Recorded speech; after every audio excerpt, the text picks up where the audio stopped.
welcome back. So in today's video, I'm going to show you how to recreate some of the details that were lost when we were doing all that sanding in the last video. So I've got my Marauder here, and you can see we have sanded through the details quite a bit.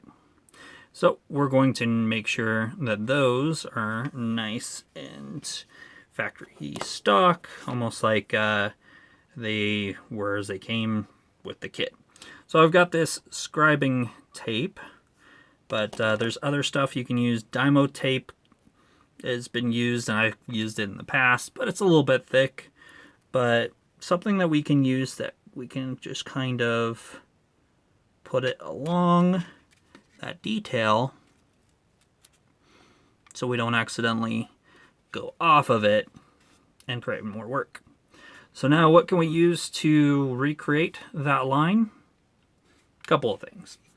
So bigger lines and everything with this, if I'm doing freehand, I really like CMK saw like this, where it's nice and sturdy, not gonna kind of flex on you. Finer detail works real well with this Tamiya saw, but very wobbly and flexy. So not exactly something I would use for freehand. In some pinches, well, you could just use a knife and then just run it along that detail. And for some purposes, that might be good enough. But we'll do a little bit more deeper. Make sure there's something for the panel lines to go into, the panel line wash goes into, and then also we want to make sure that it's kind of uniform to everything else. So I'm going to use this and just kind of a couple passes.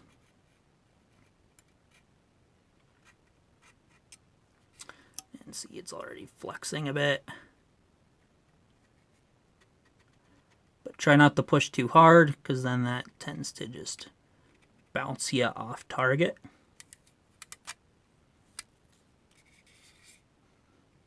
And there you go. So let's do another here. Just notice I got a ghost seam popping up. All right.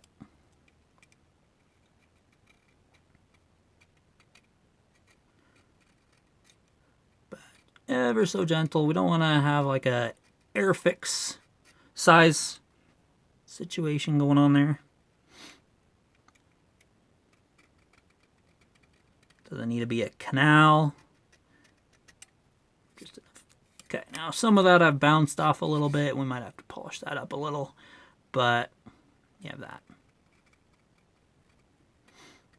I can just kind of follow along that same groove. And we'll put some primer on that and see how well that is. So if I want to show you maybe some freehand, if you get good enough, you can just kind of follow along.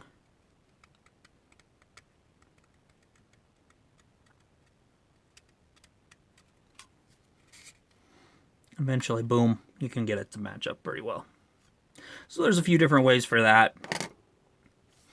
That's kind of just the low-tech way. There's definitely some higher-end ways to do this. I don't like some of the scribing where you're kind of dragging.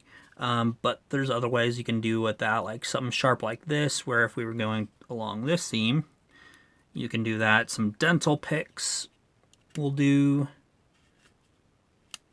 But I like the cutting method. So with this, I can just kind of scrape along. This is just an old needle off of my airbrush. There you go. And that'll do the job too. So, as long as you're precise and not having a lot of goof-ups like I've got on some of these, where you're going to have to add a whole bunch of more work. If you do have where it slips and kind of goes off the line, then that all-clad microfiller primer works really good for that. So I had to do that on my B47 project a bunch of times because I refilled in all of the detail in there. So there's that.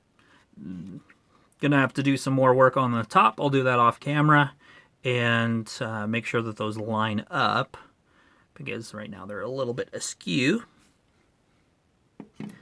But next, let's do some rivets.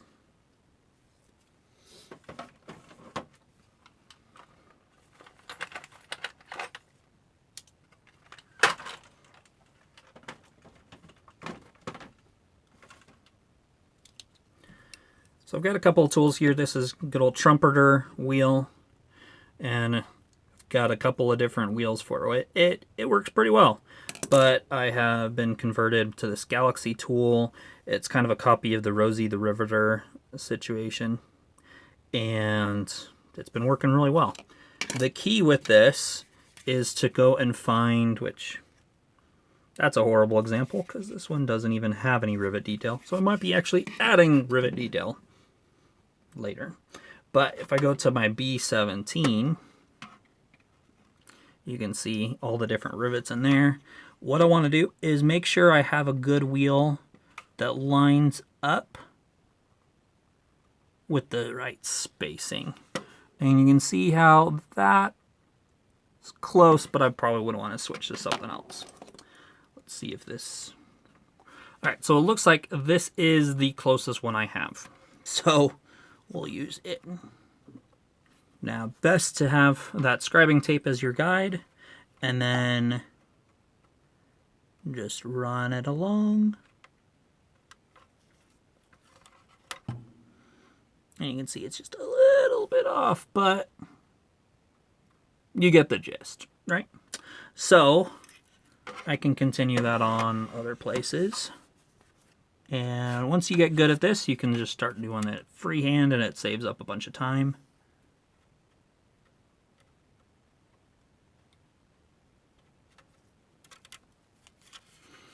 And there you go. You have that detail added back in. So with the Marauder, this is going to take a whole bunch more process. What I'm going to need to do is look at some schematics. This is also 1/72 scale, so a smaller bit than this is probably going to be key, but I think this could probably pass off. But I probably want to go in something maybe really small like this, getting into the 0.55 millimeter instead of 0.75, or 0.65 maybe might be pretty good. Yeah, probably 0.65.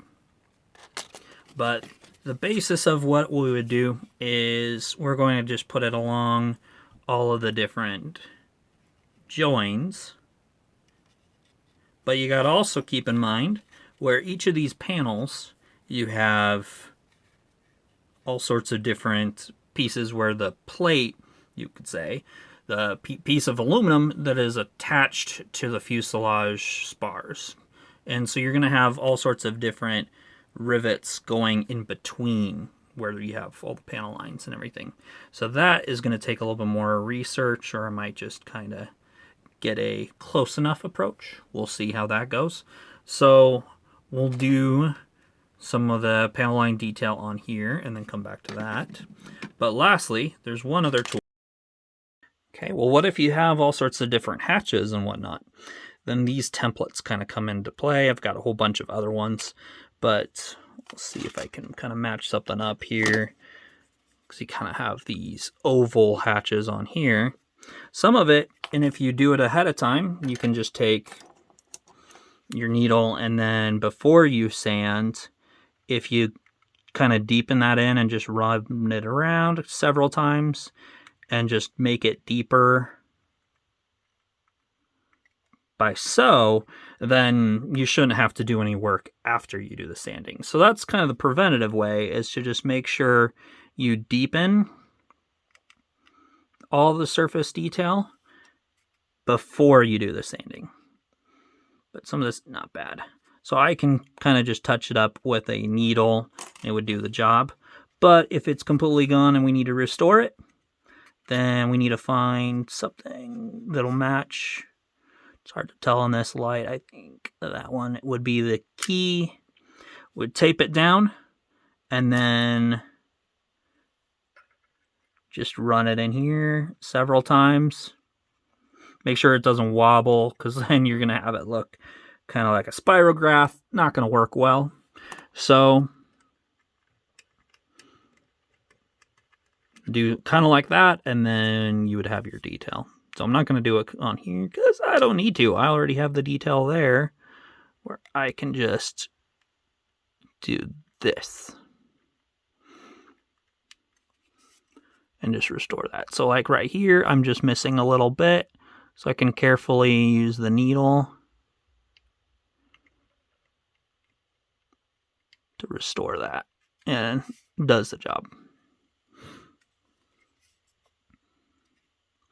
Okay, so once I get all this panel lines up, I'm going to show you a little bit more with the rivet detail, and I think that would then do it for this lecture.